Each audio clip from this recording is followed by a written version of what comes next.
Having fights or arguments in relationships are inevitable. However, there are some times when the arguments simply escalate beyond the wildest imagination of both couples involved. Hurtful things get said, emotions run raw, and once loving partners are usually left with a bitter taste in their mouths. Is there a threshold that you get to as a couple that makes you realize that this relationship is not going to work? Indeed, how many fights should you have before breaking up? In this video, we delve into that discussion. Welcome back, my name is Jessica, this is my YouTube channel. So on this channel, I proffer relationship advice to men. Comment below this video and let me know which country you're watching this video from, and I'll give you a shout out in my next video, at least a few of you. So conflict is inevitable in a relationship. While popular culture tells us that fighting harms relationships, research actually says that healthy arguing actually brings couples together. The key predictor of a divorce or a breakup is not what you argue about, it's how you argue. Let's jump into the video proper. Today's video seeks to address three major things. Number one, healthy ways to fight as a couple. Number two, real reasons couples fight. Number three, practical ways to stop and prevent fights in your relationship. Now, it's a comprehensive video, so make sure that you watch until the end. Although arguing with your partner is normal, fighting every day shouldn't be ignored. Consistently fighting can lead to troublesome relationships if handled poorly. However, there are ways to stop fighting and prevent a relationship from completely breaking down. To avoid frequent fights, you need to fight well.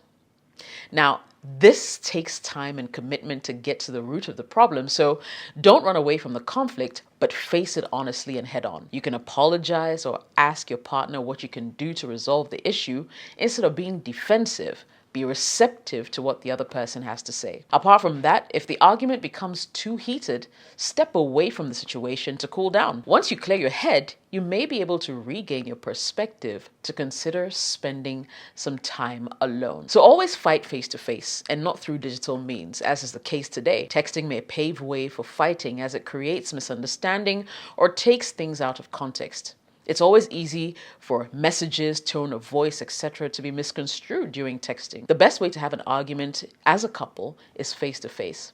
That way, each partner has a unique advantage of looking into the other's eyes, gauging their level of anger, and also being able to calm things down when it's getting out of hand. Let's delve a little deeper into the real reasons behind most couple fights. Now, instead of asking, why are you always arguing about XYZ? You have to start looking deeper. What emotions and needs are behind the argument?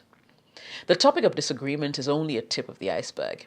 True emotions and the needs of your relationship often lie beneath the surface and are rarely discussed. Note that frequent fights may arise from the silliest of arguments, but research has shown that top issues couples fight about include physical intimacy, free time, money, managing family relationships on each side. Lack of trust and compatibility can also fuel the fire of conflict. When it comes to sex, one partner may always want more than the other, so differences in sex drives, for instance, can cause a lot of problems in relationships. When it comes to money, couples may fight over, for instance, what to spend money on, what to save on, etc. The other less common reasons may be jealousy, hating each other's friends, and managing household chores. It's important that you sit down with your partner and identify your issues. Review all the arguments you've had in the last few days or months and try to really identify the patterns, the common patterns behind the frequent fights. Now, start with small agreements with your partner, like controlling your desire to have alcohol daily or spending more time together by cutting down on social media use. Through minor adjustments, compromise, and understanding, it's possible to heal the emotional wounds and rebuild love in any relationship. Now, there are a few things you need to ask yourself when you're trying to get to the bottom of why you're arguing so much. I'll share them now. For instance, who usually initiates the fights?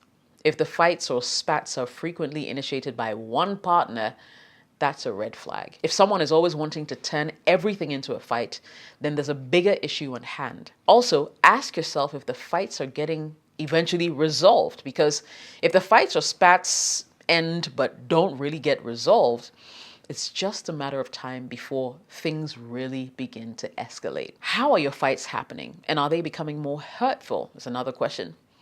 A way to look at your fights and see if you should break up is to observe the language being used.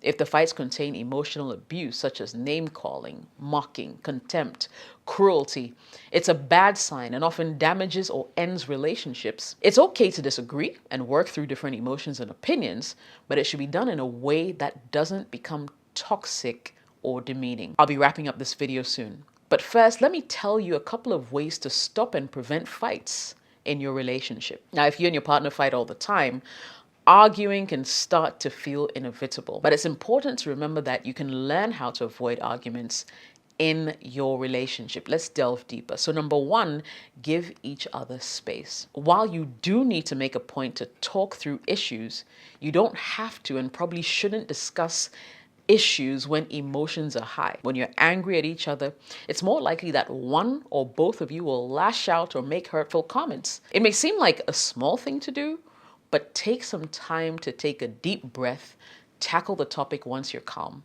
You'll likely avoid a heated argument and those irrational, hurtful things that you might have wanted to say to your partner at the time. Number two, don't worry about being right. Really, there are no winners when it comes to arguments with your partner. Just because you may be on the right side of an issue doesn't mean you win. Sometimes letting go of your desire to be right is necessary if you want to learn how to stop fighting in a relationship. Try to look at things from the perspective that you and your partner are a team, right? You both win if you're able to actually compromise. Look at it that way. Number three, try to become a better listener. Not only can being an active listener help prevent fights, but it can actually improve the quality of your relationship while simultaneously enhancing many other areas of your life. Make it a point to really listen to what your partner is saying and show them that you've heard their concerns. If they tell you about something important to them, ask them questions, be engaged, and value what they're saying so that you can learn more about how they actually feel. Lacking communication skills and not being an active listener in your relationship can cause insecurity in that relationship for both of you. Number four, be open about your feelings. It can be tough to be vulnerable, especially when the two of you are constantly fighting. When you have the occasional disagreement, which keep in mind is totally normal, let them know how it makes you feel. Instead of blaming your partner, use I feel statements, to express yourself. If you find that your partner is constantly dismissive of your feelings, don't fall victim to gaslighting. Don't let your partner blame you or outside circumstances for something they caused, or you'll find yourself in a one-sided relationship and always being gaslit. Number five, pause before you speak. Oh, it's so imperative. Trust me.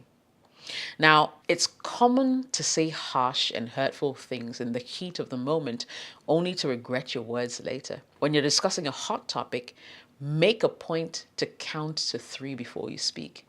Pressing the pause button can help you avoid hurtful comments that otherwise may escalate the argument into a really nasty fight. Number 6, build healthy communication skills. Poor communication can cause all kinds of issues in relationships, especially when you're at odds with your significant other. If you're able to learn how to communicate in a relationship in a healthy way, disagreements will become less. When you talk, make sure both of you are listening and actually feel heard. And finally, try to be empathetic. At times, your partner's behavior may feel outlandish or unreasonable. One good tactic when you're learning how to stop fighting in a relationship is to try putting yourself in the other person's shoes and to try to understand your partner's perspective. So instead of becoming defensive, try to understand why they feel the way they do. There might be something there. You may want to ask your partner questions, for instance, so you get a better grasp of where they're coming from, etc. And that will hopefully lead to finding common ground. So the big question is, how many fights should you have before breaking up? While there's no standard formula for how often you should fight with your partner, there's definitely some signs to look out for that things in your relationships aren't going too well. Now, if you're unhappy or fighting every day, or the fights are getting worse, you should reflect on things like that. There's no real magic number, is the truth. But there are red flags that you need to look out for. Every couple fights. That's just the truth. The thing is, not every couple fights a lot to the point where their relationship is unhealthy or it's just not making them happy anymore.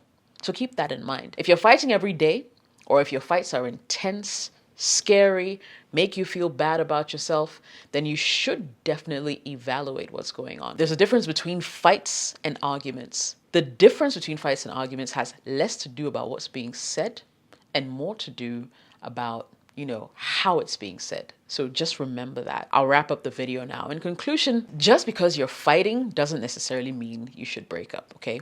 Maybe there's a larger issue at play that you both need to sort of face head on, right?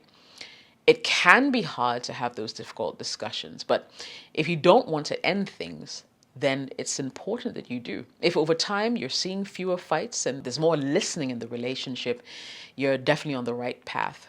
Repeating the same argument means the demise of your relationship. Arguing frequently about the same issues over and over again for long periods means there's going to be no change, and it might be time to actually exit that relationship. I hope you found this video helpful. If you did, share it with another couple who may need help on this one. And don't forget to smash the like button for me, as it helps with the algorithm. My name is Jessica. Thanks for watching. I'll definitely catch you in the next video. Cheers.